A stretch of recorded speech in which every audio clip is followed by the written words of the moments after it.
दोस्तों स्वागत है आप सभी का मेरे channel the real study club में।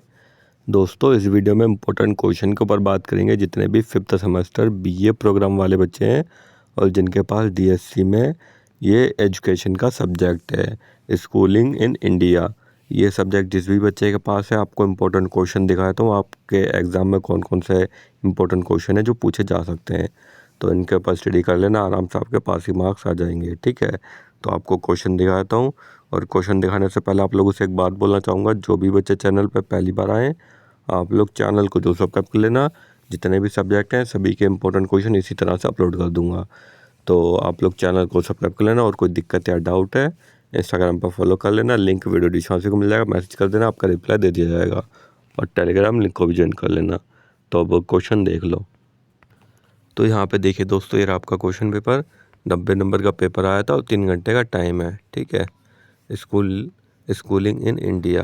तो थोड़ा ब्लर है, मैं पढ़ के आप सभी को बता दूंगा क्वेश्चन, तो आप लोग समझ जाना। ठीक है, तो 5 क्वेश्चन अटेम्प्ट करने के लिए बोले गए हैं। तो ये रहा आपका पहला क्वेश्चन। ठीक है, 1986 की राष्ट्रीय शिक्षा नीति NEP, ठीक है, के स्कूली शिक्षा के संदर्भ में मुख्य उद्देश्य क्या थे और इसने भारतीय शिक्षा प्रणाली की चुनौतियों का समाधान कैसे करने का लक्ष्य रखा। ठीक है, NEP के ऊपर आप सभी को लिखना है NEP। ठीक है, 1986। तो ये पहला क्वेश्चन हो गया। अब दूसरा क्वेश्चन देखते हैं। तो ये रहा आपका दूसरा क्वेश्चन।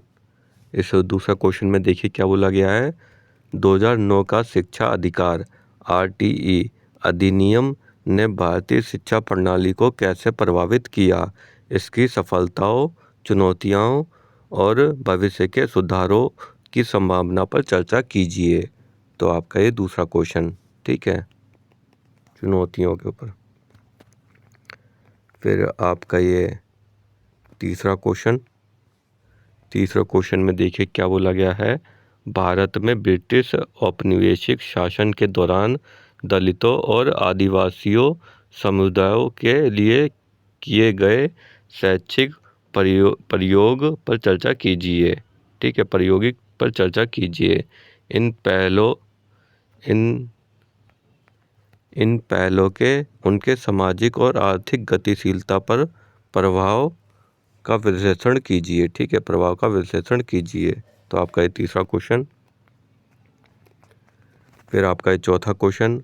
1938 की वर्धा शिक्षा योजना का भारतीय शिक्षा प्रणाली पर प्रभाव का मूल्यांकन कीजिए, इसकी ताकत, कमजोरियां और दीर्घकालीन प्रभाव पर चर्चा कीजिए।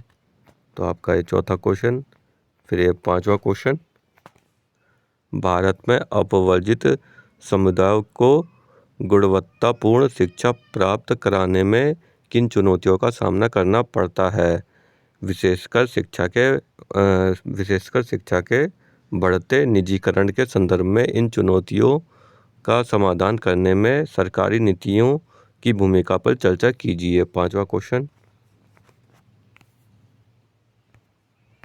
और ये रहा आपका अब छठा क्वेश्चन।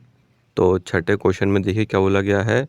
भारत में स्कूलों का स्तरीकरण सामाजिक और आर्थिक असमानताओं में कैसे योगदान देता है, गुणवत्तापूर्ण शिक्षा तक पहुंच को आकार देने में सामाजिक आर्थिक स्थिति, जाति और लिंग जैसे कारकों की भूमिका पर चर्चा कीजिए। तो आपका ये छठा क्वेश्चन हो गया। फिर ये आखिरी लास्ट सातवां क्वेश्चन। ठीक है, 2 के ऊपर टिप्पणी करनी है। वैकल्पिक स्कूल माध्यमिक शिक्षा आयोग 1952-53 की महत्वपूर्ण सिफारिश। ठीक है, आपका दूसरा पॉइंट। फिर तीसरा पॉइंट है NEP 2020 के अनुसार बहुसावाद। ठीक है, आपका ये तीसरा पॉइंट है। तीसरा पॉइंट है आपका NEP 2020 के अनुसार बहुभाषावाद। ठीक है, बहुभाषावाद के ऊपर आप सभी को लिखना है NEP 2020 के अनुसार। तो आपका ये सातवां क्वेश्चन हो गया। तो टोटल आपके 7 क्वेश्चन है, तो इनके ऊपर स्टडी कर लेना, इनमें से क्वेश्चन जरूर आएंगे। ठीक है, तो वीडियो हेल्पफुल लगी हो लाइक करना, शेयर कर देना और चैनल को जो सब्सक्राइब कर लेना।